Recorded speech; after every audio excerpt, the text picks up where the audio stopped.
At first, I thought it was an echo, sound folding back on itself the way it sometimes does in ravines or under low cloud cover. The forest had been playing tricks on us all afternoon. Footsteps arriving a half-second late. Our breathing sounding too close to our ears. Branches creaking in patterns that felt intentional, like language we almost understood. But echoes don't disagree. The voice came again, clearer this time. My voice. Same rasp from a childhood bout of pneumonia. Same hesitant cadence, the way I always paused before saying anything that mattered. No, it said. That's not how it happened. Yes, it is. The other voice replied, identical down to the faint hitch on the last word. You just don't want to remember it that way. The argument drifted between the trees, swallowed and reshaped by bark and moss. The forest seemed to lean toward the sound. Leaves stilled. Insects went quiet, as if something had asked them to listen. Jonah stopped walking. I didn't realize I'd kept going until the strap of my pack tugged hard across my shoulder. He stared at me, face pale beneath the green-filtered light. That was you, he whispered. I shook my head. I didn't say anything. But even as I spoke, the woods replied with my voice again. Both of them now, overlapping slightly, like two recordings played out of sync. You're lying, one said softly. You always do, said the other. The forest around us was ancient, not just old in years, but layered eras stacked like sediment. The trees were impossibly thick, roots coiled above ground like frozen serpents. Moss clung to everything, damp and spongy underfoot, releasing a sour, loamy smell with every step. The air tasted metallic, like rain that never quite fell. We'd known this place was wrong from the trailhead. The map hadn't matched the terrain. Distances stretched and collapsed. A clearing we passed twice appeared from different directions, as if the woods had folded inward while we weren't looking. Still, we'd kept going. Curiosity does that. So does grief. The voices argued again, closer now. You left, said the first. I came back, said the second. Too late. Better than never. Each word landed with weight, not volume pressure. The sound pressed against my temples, resonated behind my eyes. Memories stirred in response, uninvited. A hospital hallway, the smell of antiseptic. My sister's voice calling my name, thin and afraid. Jonah grabbed my arm. We need to turn around. I wanted to agree, but my feet refused to move. Something in the woods exhaled. A long, slow sound that might have been wind, if the branches hadn't bent toward us instead of away. Don't, said one of the voices urgently. Yes, said the other. Come closer. You need to hear this part. The trail ahead narrowed into a corridor of trees bent inward, bark scarred with pale, geometric cuts. Symbols, not carved recently. The edges were softened by time, filled with lichen but deliberate. Repeated, circles broken into halves. Lines branching like nervous systems. Jonah noticed them too. Those are markers, he said. Ritual marks. For what? I asked. He hesitated. Mimicry. Old folklore. The idea that places can learn people if you give them enough emotion. Enough repetition. The forest answered before he could continue. You taught it well, my voice said. Both versions in unison. Then they split again. I gave it my fear, said the first. I gave it my guilt, said the second. Silence followed, not absence of sound, but a held breath. Even my heartbeat felt muffled, as if wrapped in cloth. We stepped into the corridor. The temperature dropped instantly. The air grew thick, damp, carrying the scent of rot and old tears. The ground sloped downward, though I couldn't remember descending. When I glanced back, the entrance was gone. Trees rearranged seamlessly, trunks overlapping where space had been. That's not possible, Jonah said, voice trembling. It is here, I replied, though I didn't know how I knew. The voices were very close now, no longer distant echoes, but presences, positioned just beyond sight, pacing us. I could hear the scrape of breath in their throats, feel the emotional charge behind each word. You abandoned her, said one. You were afraid, said the other. I was a child, I whispered. The forest shifted. Branches creaked. The ground pulsed faintly, like something enormous adjusting its weight. Excuses, said the first voice. Reasons, said the second. Images bled into my vision. Not hallucinations exactly, more like memories projected outward. My sister in the woods years ago, crying, calling for me after we'd gotten separated. Me standing frozen, heart hammering, convinced that if I moved something worse would find us. I remembered leaving. I also remembered searching. The forest remembered both. Jonah staggered, clutching his head. It's copying more than sound, he gasped. It's copying intent, emotional patterns. That's what it eats, said one of my voices. Resonance, said the other. Conflicted identity tastes the richest. The corridor opened into a clearing that felt too round, too symmetrical. At its center stood a stump as wide as a house, rings exposed like a massive fingerprint. Symbols covered its surface, those same broken circles now layered and intersecting, forming something like a map. I knew this place. I had dreamed of it. You came back once before, said the first voice. You knelt here, said the second. And then I remembered. Years after my sister died, after the search teams left and the woods reclaimed her, I'd returned alone. Grief does that. Pulls you toward the place where things broke, as if proximity might fix them. I'd found the clearing, found the symbols, found a ritual etched into the stump in a language that wasn't words but feelings. Regret, fear, longing, arranged into instruction. The forest didn't want bodies. It wanted selves. I had knelt and spoken my memories aloud, confessed everything I couldn't forgive myself for. I had begged not for resurrection, but for absolution. The forest listened. It always does. I split myself, I whispered. Yes, said the first voice, satisfied. No, said the second gently. You offered yourself. The stump creaked. The rings shifted, rotating slightly, as if aligning. Jonah backed away. We need to leave. Now. But the voices ignored him. You gave it two versions, said the first. The one who stayed. And the one who ran, said the second.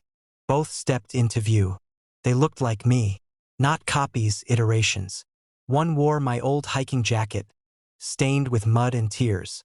His eyes were sharp, accusing. The other looked softer, older somehow, expression heavy with remorse. We can't both exist, said the first. We don't have to, said the second. They turned to me, and finally I understood the argument. They weren't debating the past. They were negotiating the future. The forest leaned closer, roots shifting beneath the soil, hungry for resolution. You've been empty since you left, said the accusing version. Let me take over.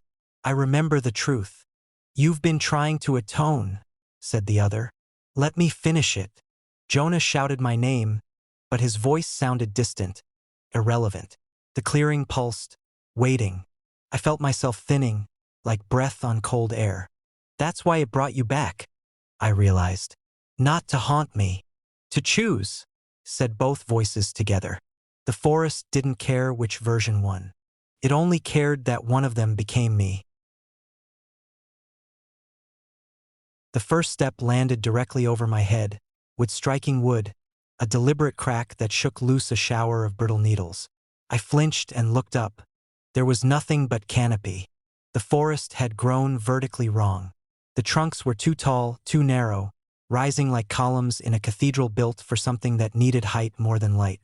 Branches interlocked high above, forming layered platforms of black lattice and moss. The sky existed only in thin fractures between them. Another step echoed overhead. Not the patter of an animal. Not the scatter of a squirrel. This was paced. Weighted. Heel then toe. Slow enough to imply patience. Myra's hand found my sleeve. It's in the trees, she whispered. I shook my head. There's no way anything that heavy could move up there. The branches creaked again, bending as though joints were flexing. The sound arrived a second too soon before the motion. as if the forest wanted us to hear the step before it happened. Then the step happened. We had entered the old growth an hour earlier, leaving behind the marked trail and the safety of straight lines. The air had thickened gradually, growing humid and metallic. Even our breathing felt vertical, pulled upward instead of out. The ground sloped without warning.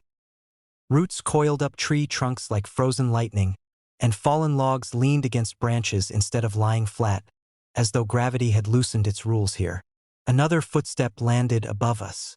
I craned my neck until it ached. The canopy shifted, subtle, incremental adjustments. A cluster of leaves swayed not with wind but with weight. I glimpsed something darker moving behind the leaves, but it dissolved before I could focus. "It's tracking us," Mira said. The word felt wrong. Tracking implied pursuit. This felt like positioning. We walked faster. The forest responded by tightening. Branches knit closer overhead, braiding together. Shadows slid sideways along trunks, misaligned with the light. The smell of sap grew sharp and sour, like something freshly opened. The footsteps followed. Crack, pause, crack, but never directly above us for long. They shifted diagonally, then behind, then ahead, always in the canopy, always out of sight. The rhythm stayed consistent, patient, almost curious. "Don't run," I said, though I didn't know why. Running felt like an invitation. Mira stopped suddenly. "Listen." The steps ceased. Silence poured down from the branches, thick as resin, pressed into my ears until they rang. Then crack directly above Mira. She stumbled away, staring upward. The branches overhead bent inward, as if cupping something massive. For a heartbeat, I saw a depression in the leaves. A negative shape, a space where something displaced the canopy without revealing itself. The sound came before the movement again. Footstep, then branch bending. Cause and effect reversed. "It's not walking," Mira said hoarsely. "It's arriving." We kept moving, but direction lost meaning. The forest had become vertical in more than structure. Sound fell from above. Shadows climbed upward along trunks. When I stepped over a root, I felt resistance not from the ground but from the air above, as if something had brushed against my head. The footsteps multiplied. One above us, one further back, one circling somewhere in the canopy we couldn't see. No correction. The rhythm was identical each time. Same spacing, same weight. One thing echoing itself across space. Branches creaked like knuckles cracking. Limbs bent in unnatural arcs, joints reversing, wood flexing as if muscle lay beneath bark. A tremor passed through the canopy, and the steps came faster. Crack, crack. Pause. Crack. The pause lengthened, stretching until I thought it had stopped entirely. Then I heard something else. My own footstep. Above me, I froze mid-stride. The echo was exact. My gait, my weight, even the slight scuff of my left heel where the sole had worn unevenly. Mira's breath hitched. "It's copying." Another step from above, hers this time. The quick, lighter pace she had when nervous. Crack, scuff, crack. But the timing was wrong. Our footsteps came after the canopies, not before. It wasn't echoing us. It was anticipating us. We had heard stories about these woods, about the vertical hunters. The old name translated poorly, something like overwalkers, forest dwellers that never touched soil. They lived in the canopy and in the spaces between sounds, feeding on prey that looked up too long. They mimic from above. An old ranger had told us in town, half drunk and half serious. Make you believe you're being chased. Make you believe you're beneath them. Then what? Mira had asked. They don't drop, he'd said. They don't need to. You lose your sense of direction. Start remembering wrong things. They feed on the fear that falls. I hadn't believed him. The footsteps resumed, closer together now, spiraling around us in tightening arcs. The canopy seemed to descend, lowering in subtle increments. Branches brushed my hair. Leaves grazed my cheeks like exploratory fingers. We moved into a clearing, or what should have been one. The trees thinned, but the canopy thickened overhead, layering into terraces. It was like standing at the bottom of a well made of leaves. The steps stopped directly above the center. Silence stretched. Then something dropped. Not a body, not a branch, a memory. I was 8 years old, standing beneath a tree in my grandmother's yard. I remembered looking up and seeing something move in the branches. I remembered believing it was watching me. But that yard had no tall trees. The memory shifted. The branches above were these branches. The sky fractured the same way. "That's not real," I whispered. The canopy creaked in response. Mira staggered. "It's in my head." Her voice sounded distant, like it came from above us too. The forest had grown unnaturally vertical because it wasn't built on space. It was built on layers of recollection. The creature moved through canopy, yes, but also through sound, through the architecture of memory. It climbed from moment to moment the way a squirrel leaps branch to branch. The footsteps were not steps. They were transitions. Crack. I remembered my father's voice calling from upstairs when I was small. Crack. I remembered the night he didn't come home. Crack. Each sound aligned with a memory of something overhead. A call. A warning. A presence above my line of sight. Mira was crying now, whispering to someone I couldn't see. "I'm sorry," she kept saying. "I didn't mean to look up." The canopy parted slightly, revealing a deeper layer of darkness. Not sky, not leaves, space. The creature remained unseen, but its outline pressed against perception.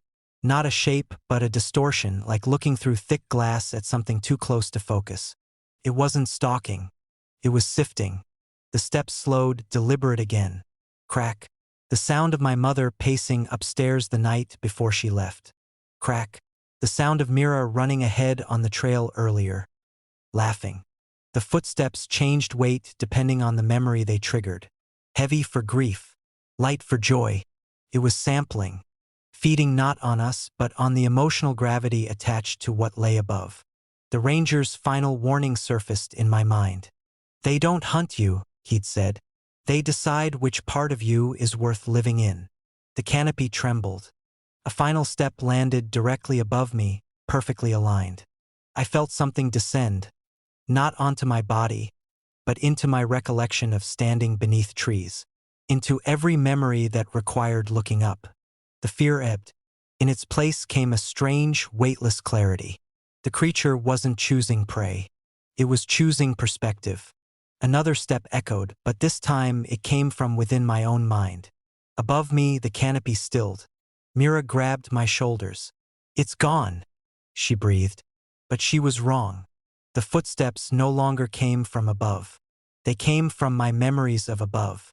And as I walked forward, I realized the creature hadn't been stalking us at all. It had been listening, climbing from memory to memory, deciding which one felt most like home. It wasn't hunting. It was choosing which memory to inhabit. And I knew, with a certainty that made the forest tilt around me, that it had chosen mine.